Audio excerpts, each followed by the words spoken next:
বলেন তো কি হয়েছে? আমি সাংবাদিক জামালউদ্দিন, দৈনিক গণবার্তা।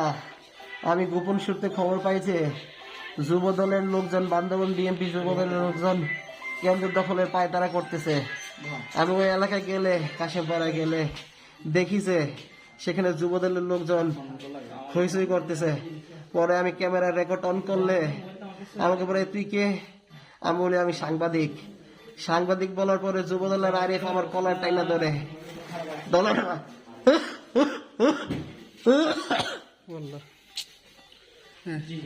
যুব দলের আরিফ কলার টাইনা ধরলে যুব দলের সবাই আমাকে মাথায়, বুকে, মাজায় মারতে মারতে আমার শুয়াই ফেলে টাইনা আমাকে নিয়ে যায় নদীর পারে, খালের পারে। খালের পারে নিয়ে একেবারে মাইরা খালে ফেলাই দেয়। আমি অজ্ঞান হয়ে পড়লে তারপরে মারতে থাকে। আমি আর কিছু বুঝি নাই। তারপর আমাকে পুলিশ গিয়ে উদ্ধার করে নিয়ে আসছে।